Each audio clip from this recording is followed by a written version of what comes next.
Bom, então nós agora vamos para o vídeo final aí, que é o resumo dos 16 capítulos que compõem a obra O Primo Basílio, né?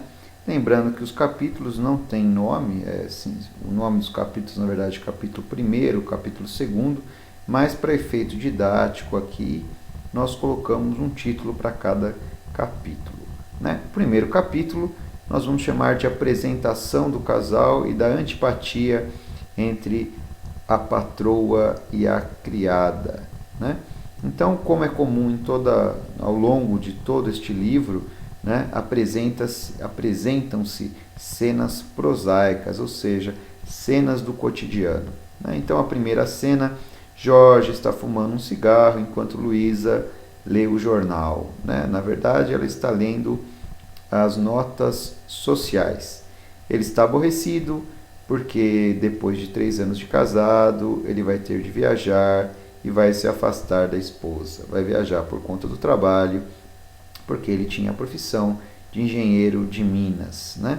Seria a primeira vez que ficaria distante de Luísa.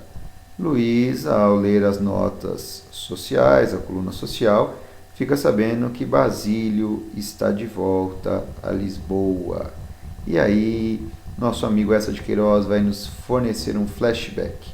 Ela vai recordar do romance que teve com ele, da crise econômica pela qual o primo passou e do rompimento dos dois quando ele tem de viajar para tentar reaver sua fortuna. Vai para o Brasil negociar com a borracha, né? Então, é por meio desse devaneio da Luísa que nós vamos ter contato com uma história dentro da história, né? Então é uma característica aí, embora o Primo Basílio não seja exatamente um romance psicológico, né, nós temos aí um flashback, né, que a gente chama na literatura de flashback. Bom, então nós ficamos sabendo ainda no primeiro capítulo que 3 anos após o fato, ela conheceu Jorge, né? Então é assim, ela teve um relacionamento com Basílio, 3 anos depois ela conheceu Jorge e no presente já faz 3 anos que ela está casada com Jorge. Então, entre a última vez que ela viu Basílio e agora, nós temos pelo menos 6 anos, né? Então, 3 anos depois do ocorrido, ela conheceu Jorge, que se apaixonou pelos seus cabelos louros, pela sua maneira de andar, pelos seus olhos castanhos muito grandes e a pediu em casamento. Pediu em casamento. E ela é bastante interessante, aí lê o primeiro capítulo, quem tem a oportunidade de ler a obra, leia a obra, porque ela sentiu uma espécie de arrepio, de palpitação, ao saber que sendo, é, estava sendo, como se pode dizer, alvo do interesse de alguém belo como Jorge e que queria se casar com ela. Então essa é a ideia da mulher que é mais apaixonada pela ideia do casamento do que propriamente de ter alguém que realmente a ame, que a complete, né? Bom, Sebastião, que era amigo de Jorge, né, foi também chamado carinhosamente de Sebastiarrão, né, fala uma verdade. Casou no ar, casou um bocado no ar. Por quê? Porque ele não conhecia a Luísa, né? Ele casou com a imagem da Luísa, né? Já estavam casados há 3 anos, ela o achava bonito, né? Olhava muito para os maridos das outras, comparava, tinha orgulho nele, né? Então nós vemos aí a superficialidade da relação dos dois. E aí nós temos a nossa amiga Juliana, né, a criada, que vai ser a grande antagonista de Luísa, aparece com os coletes de Jorge, não tivera tempo de colocá-los em goma, né, para deixar aquele estado impecável, e a Luísa então se aborrece, trata mal a empregada, e Jorge sai para dar uma volta, né? Então quando a Luísa conversa com Jorge sobre a Juliana, e a gente tem aí bem claro que pela Luísa a Juliana não trabalharia na casa, é que Jorge na conversa vai revelar que a Juliana está na casa porque havia sido muito fiel a uma tia dele que havia falecido. Então aí nós vemos o coração bom de Jorge, né? Coração bom, falando ironicamente, né? Bom, e aí chega a Leopoldina. Leopoldina é a amiga que é a má influência, né? E ali está somente na casa estão Luísa, Juliana e Joana, que é a cozinheira. Chega Leopoldina, que realmente é uma visita completamente indesejável para o Jorge, mas Jorge não está em casa. Entra e começa a conversar com Luísa, fala sobre um novo amante, um poeta, um rapaz belo, porém pobre, né? Mas isso para ela não era o problema, porque ela simplesmente estava preocupada em usufruir do jovem rapaz, né? Bom, se é jovem já é rapaz, né? Mas é assim mesmo. Bom, ao voltar a Juliana, quando Jorge volta, a Juliana conta para ele que a senhorita Pão e Queijo esteve ali, e ele fica muito consternado, muito contrariado, e já temos ali uma primeira discussão com a Luísa. Ele não quer que ela receba a Leopoldina, né? E a Luísa, obviamente, desconta na Juliana. A Luísa desconta e discute com Juliana. A Juliana não tinha nada que dizer que a Leopoldina estivera ali, não é?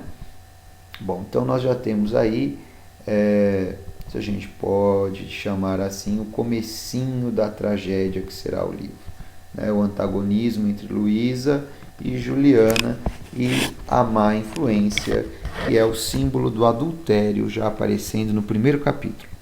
Vamos então para o segundo capítulo, onde será apresentado o pano de fundo, onde serão apresentados os tipos sociais, né? Então este casal aí sempre promovia uma cavaqueira de domingo. Cavaqueira é uma reunião social, né, frugal, para que os convidados conversem, comam e passem o tempo, né?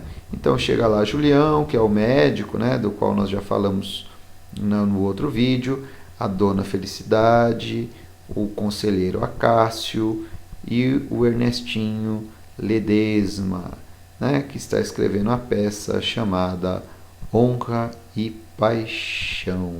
Honra e Paixão, que é uma metáfora da própria história O Primo Basílio, né? A questão da honra e da paixão. O Jorge defende a honra com a morte da mulher, ou a paixão por ela que vai fazê-lo perdoá-la, né? Muito bem.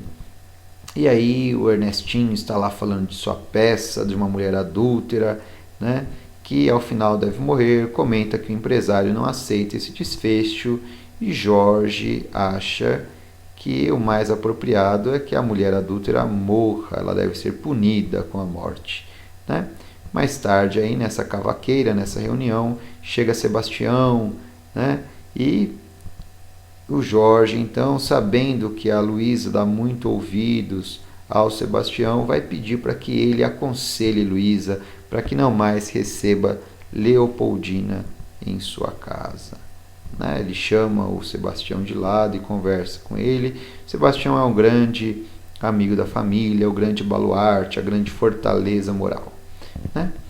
Nos capítulos 3 e 4, nós temos a criação do conflito.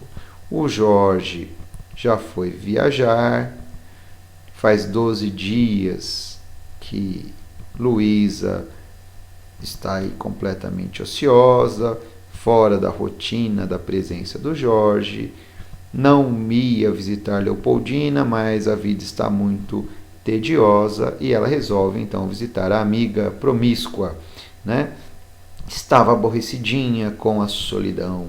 Juliana, ao mesmo tempo, tem um problema de saúde e pede para a patroa autorização para ir consultar um médico, né? Ela tinha enjoos, sentia um peso no coração. E a Juliana reclama bastante, muitas vezes ela reclama de sua saúde debilitada, né?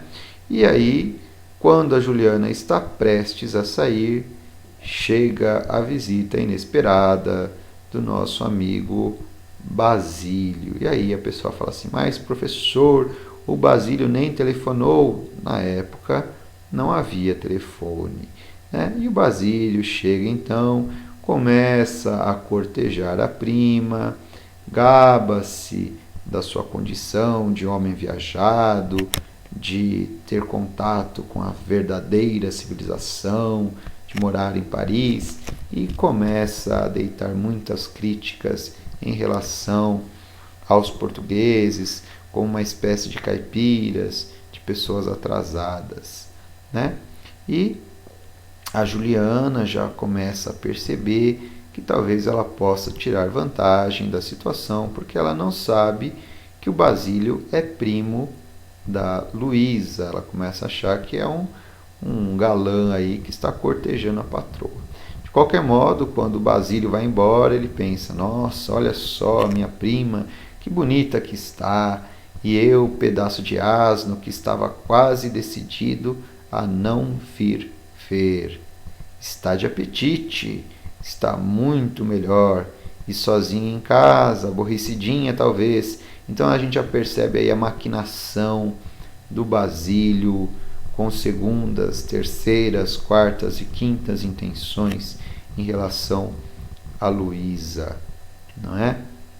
E na volta de Juliana, quando Juliana volta do médico, ela conversa com a Joana, e por meio da conversa o narrador vai apresentando o passado de Juliana, que é aquilo que nós já vimos, né?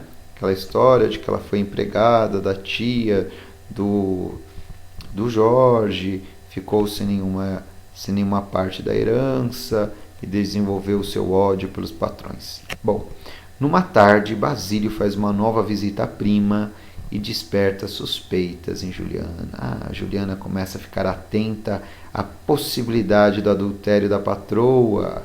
Ele traz um embrulho e uma rosa ao peito. Trata Luísa por tu. No português de Portugal e na época, tratar o outro por tu é tratar com muita intimidade. Luísa era uma mulher casada, então deveria tratá-la por senhora. Isso ao ver de Juliana, que não sabia que ele era primo de Luísa, não é? Bom, estão lá Luísa e Basílio quando Sebastião toca a campainha, chega para uma visita. Mas, informado por Juliana que Luísa tinha uma outra visita, ele decide não entrar.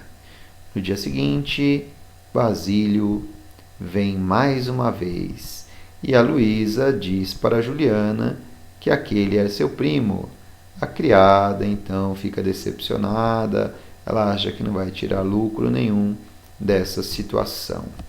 No mesmo dia, Julião visita Luísa e sente-se mal, porque ali, como ele é primo, como o Basílio é primo, não havia mal nenhum que outras pessoas entrassem ali à casa de Luísa, ao mesmo tempo que ele estivesse lá. E o Julião entra, né, assim como vai acontecer com outras pessoas, e diante do Basílio, que é um verdadeiro janota, ele se sente inferiorizado, né, e o Basílio faz questão de olhar mesmo por cima das pessoas. E o Julião não se veste lá muito bem, não tem boas condições financeiras. Vem uma nova visita, o conselheiro Acácio, né? E aí o conselheiro Acácio, que é um homem muito de pose e conversa com Luísa e tal, acaba solicitando que Basílio cante ao piano. A própria Luísa cantou ao piano mais tarde, né? E aí o Basílio vai cantar uma área, né, um trechinho de uma ópera do Fausto. Né? Fausto é uma história de Goethe em que nós temos uma personagem que vende a sua alma para o diabo, né? E aí nós temos mais uma relação intratextual nessa obra, O Primo Basílio. Após a saída de Acácio, Basílio, que está lá na sua corte em relação a Luísa, pede a Luísa que também cante, né? Ao mesmo tempo, tocam a campainha, são informados que não era ninguém. Basílio então começa a ficar aborrecido, pois ele queria, na verdade, ficar a sós com a prima, né? Não é uma visita fortuita, à toa, ele tinha segundas intenções. E ela pergunta a ele por que ele está aborrecido. E ele, com um movimento brusco, passou-lhe o braço por sobre os ombros, prendeu-lhe a cabeça, vai vendo, meu caro, e beijou-a na testa, nos olhos, nos cabelos, vorazmente.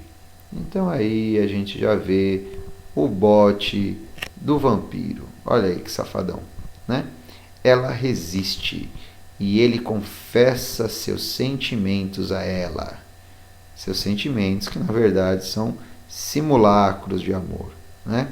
Voltam a conversar e ele a ataca novamente, beija-lhe os lábios profundamente, os lábios dela se entreabrem, seus joelhos dobram-se. Vem-lhe, no entanto, nova onda de pudor. Então aí o Eça de Queiroz já começa a mostrar que por parte da Luísa existia o desejo, não é? E são as características naturalistas, né? Ela pede-lhe que se vá. Basílio promete voltar no dia seguinte. Isso tudo não foi acompanhado por ninguém. Juliana não viu o que aconteceu, tá?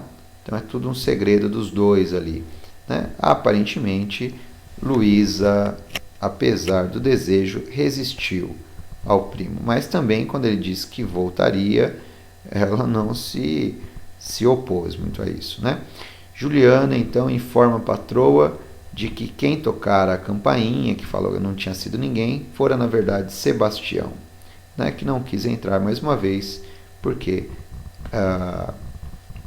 Luísa estaria acompanhada e a finalidade de Sebastião era justamente conversar com Luísa e dizer-lhe, aconselhá-la de que ela não deveria receber Leopoldina, nem estar em contato com Leopoldina, né? O bom amigo de Jorge ficara aborrecido, pois apesar de saber que a visita era de um parente, sabia também que já se murmuravam suspeitas na vizinhança. Óbvio, um homem ali vindo dias seguintes, né, bem apessoado e tal, batendo a porta de uma moça cujo marido estava viajando, não pegava bem, né? Luísa recebe uma carta do marido e os sentimentos de vergonha e culpa tomam conta dela. Então, quando ela se lembra do episódio aí com Basílio e também no decorrer da história a gente vai percebendo que o Eça de Queiroz, por meio desse narrador onisciente, vai mostrando que a Luísa fantasia alguma coisa com o primo. Aí quando ela recebe a carta do marido, vem a culpa, né? Ela resolve então escrever ao Basílio e é aí que começa a se criar o problema para que o primo a deixe em paz. Então ela está criando aí as provas do adultério, né? São as cartas. Basílio, entretanto, a visita novamente e alega ter vindo de Paris. Olha o safadão, até parece. Veio de Paris unicamente para vê-la. Nossa, olha só quanto amor, né? Uma coisa de comover realmente, né? Convida-a para um passeio no campo. E esses passeios no campo serão a grande perdição de Luísa. O Sebastião, fiel amigo de Jorge, conversa então com Julião e Julião dá a sua opinião. Basílio está desfrutando a prima. Julião, que é mais arguto, talvez mais malicioso, já começa a compreender o que está acontecendo ali, né? E também lembrando que o Julião havia se sentido inferiorizado pelo Basílio, então ele já vê com maus olhos, né? Bom, quinto capítulo, nós chamamos aqui, para efeito didático, de caminhos da sedução e da perdição. Então é quando o Basílio vai investir realmente nesse adultério aí. Numa manhã, Juliana passa mal. Reclama do excesso de trabalho, das muitas roupas da patroa, das pontadas no coração, e vai ao médico, né? A Juliana sempre lamuriando, sempre lamentando, né? E a Luísa aproveita e sai também. E aí que a Juliana já dá um toque para a Joana, dizendo que ela não estará ali, para que a Joana mande a mensagem lá para o Pedro, que é um carpinteiro, que é o seu amante, e esse Pedro vai até a casa aproveitar a ausência dos patrões para ficar numa tarde de amor com Juliana, né? E aí, olha só o senhor Paula. O senhor Paula é vizinho, né? Esse senhor Paula comenta com Helena, que é vizinha também. Aquela casa vai se tornando um prostíbulo. Aquela casa vai se tornando um prostíbulo. Ou seja, nós percebemos que a vizinhança já está observando e já está entendendo muito bem o que está acontecendo ali. E também a crítica à vizinhança, que não tinha nada que ficar tomando conta da vida dos outros. Mas era assim, é assim, e por muito tempo provavelmente será assim. É interessante esse senhor Paula, porque ele vai aparecer também no último capítulo dessa história, né? Bom, mas continuando, vai lá acontecer mais um passeio dos primos. E mais uma vez, Basílio investe, né? Eles estão ali numa espécie de carruagem, estão ocultos pela cortina, e aí ele a beija. E a Luísa deseja, mas não quer. Ou quer, mas não quer. Quer, mas não quer. Ou seja, é questão de tempo para o Basílio conseguir o que ele quer, né? Após o ocorrido, Basílio conta sobre seu progresso com a prima. E olha aí que a gente percebe como este cara é realmente complicado, né? Então, no diagnóstico que o Eça de Queiroz está fazendo dessa sociedade burguesa, ele chega aí ao grande mal. O grande mal são os basílios, e é justamente o grande mal que vai ser o nome da obra. É como se fosse assim: a doença vai nomear a obra é o primo Basílio. Tudo bem? Bom, então após o ocorrido, Basílio conta sobre seu progresso com a prima ao amigo e visconde Reinaldo, que também aparecerá no último capítulo da história. E esse Reinaldo, está muito enfastiado de estar em Portugal, ele acha Portugal um lugar muito retrógrado e quer logo ir embora de Portugal e diz assim: olha, se apresse logo com a sua prima, conquiste-a logo, se ela se mostrar arredia, viola, né? Se ela te resiste, mata. Então vai vendo aí a falta de caráter desse Reinaldo, né? E é interessante que há uma conversa no final, no último capítulo aí, entre o Reinaldo e o Basílio, e parece que esse Reinaldo é uma espécie de mentor do mal, né? Ele é uma grande influência negativa para o Basílio. O Basílio é um mau caráter, sim, mas esse Reinaldo ele parece ser mais mau caráter ainda, né? Então ele parece o próprio Mefistófeles da história lá do Fausto. Ele é o próprio diabo influenciando aquele que foi iniciado na sua maldade, aí, que é o Basílio, né? Claro que isso é uma interpretação que foge talvez ao caráter aí didático dessa análise, mas é interessante pensar assim também. Bom, na volta desse passeio em que o Basílio mais uma vez atacou Luísa, a Luísa encontra Sebastião. Sebastião agora estava esperando, estava esgotando sua paciência, gostaria de alertá-la sobre a maledicência da vizinhança, né? Mas Luísa reclama das dores de cabeça e ele respeita Luísa e não fala nada. O Basílio, no dia seguinte, não visita Luísa, e essa então vai escrever a ele, vai mandar uma carta lá para o hotel. E essas cartas é que vão gerar o grande problema. Bom, o Sebastião, no dia seguinte, visita a Luísa e alerta sobre os comentários, ao que ela se defende, ela se irrita, né? E aí, mais tarde, a Leopoldina a visita. Ambas bebem vinho, bebem champanhe, né?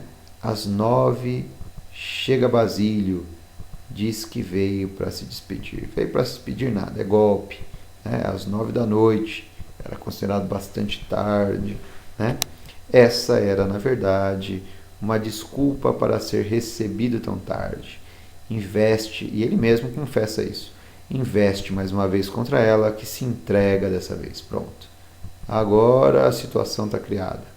Chega Juliana e Basílio diz à amada que conseguirá um lugar, uma casa para que se encontrem sem despertar suspeitas. A Juliana não viu nada do que aconteceu, mas, obviamente, naquela hora da noite, uma visita era sempre algo suspeito, né?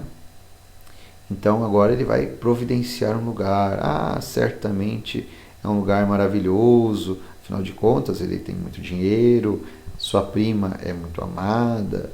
Mas será que vai ser assim? Parece que não. Juliana já está desconfiada, começa a procurar pistas pela casa. E Basílio vai correndo contar a Reinaldo as novidades. Finalmente, Luísa havia se entregue a ele. Muito bem, e aí é o capítulo 6. Ah, o trunfo de Juliana. Juliana vai conseguir uma prova do adultério. Juliana acorda então no dia seguinte disposta, trabalha ativamente e encontra o que procura. Opa, o que será que é isso? Algo com que possa chantagear a patroa. Havia um bilhete de Luísa para o primo, um papel amarrotado que estava em um dos bolsos da roupa do dia anterior de Luísa. Estava lá. Lembra-se lá no dia que ele não veio? Então ela escreveu: por que não vens? Se soubesses o que me fazes sofrer. Ela não havia mandado bilhete. Então, com a visita de Sebastião, ela guardou o bilhete no bolso, esqueceu-se dele lá. Por que não vem? Se soubesses o que me fazes sofrer. Vai vendo, meu amigo. Juliana, então, já em posse de uma prova, passa a servir com falsa reverência a patroa. Ela é muito gentil porque ela quer que a patroa, vamos dizer assim, cometa deslizes. E é importante que a patroa se sinta à vontade e acabe se distraindo. Bom, então a patroa está absorta pelo novo romance, entrega-se à troca de correspondências apaixonadas, vai mandando carta para o hotel, o mensageiro do hotel traz cartas do Basílio e eles vão criando uma sequência grande de provas deste adultério. Até que em um determinado momento ela passa a sentir falta de uma das cartas. Indaga a Juliana se esta havia jogado fora o lixo de papéis. E a Juliana diz que jogou fora, nem sabe de carta, faz que não sabe de carta nenhuma, não é? A própria Luísa vai averiguar no lixo, né? E não encontra nada. Juliana fala que já havia jogado fora. Mais tarde, Luísa comparece ao primeiro encontro com agora o seu amante Basílio. E eles vão para um lugar que eles chamam de paraíso. Olha a ironia. Basílio, um homem rico, aluga um quartinho feio e desagradável. E usa o eufemismo aí de paraíso, não é? E ali eles começam a se encontrar diariamente, né? Diariamente, um lugar pecaminoso, não é? E aí, olha só, aparece a nossa amiga Dona Felicidade, ela torcer o pé, coitadinha, não é? E Sebastião, ela não aparece, na verdade, na casa da Luísa, está na casa dela, torceu o pé, o Sebastião vai visitar Luísa para avisar Luísa que Dona Felicidade está aí com o pé torcido, mas está convalescente, está em vias de melhora. E a Luísa então começa a utilizar esse fato como uma desculpa para sair todos os dias e para, de certa forma, justificar à vizinhança suas constantes saídas. Né? Basílio, então, já refestelado, já satisfeito com as relações que ele tem com, com a Luísa, ele vai perdendo interesse na prima. Né? Aqui é importante a gente perceber que nos capítulos anteriores, o Eça de Queiroz ele se dedica longamente a descrever todo esse processo de conquista do Basílio. Tá? A mesma coisa em relação a esse quartinho. Ele faz uma longa descrição do quartinho, já dentro da perspectiva naturalista, né? Para justamente deixar bem claro para o leitor o grau de cafagestagem do Basílio e também o grau de ilusão da Luísa. Né? E ali naquele quartinho ele levou Luísa a cometer as maiores baixezas. Né? E aí já cansado, né, ele vai perdendo interesse pela prima, começa a agir com descaso, vez ou outra ele falta, né? Então ele frustra alguns encontros e nem avisa. E a coitadinha lá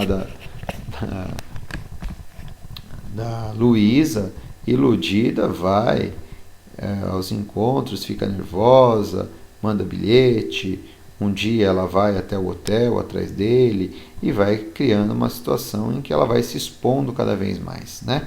Então existe lá uma espécie de rotina. A patroa sai, quando a patroa sai, a Juliana sai também, a Joana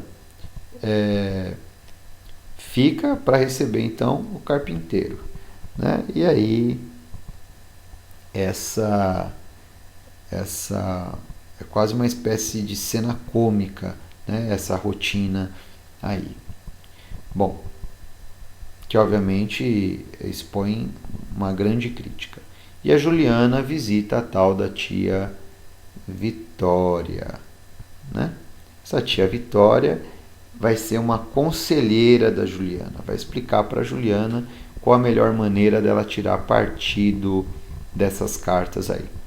Então estamos indo agora para o capítulo 7º, que nós vamos falar em ironia queirosiana e o começo do fim.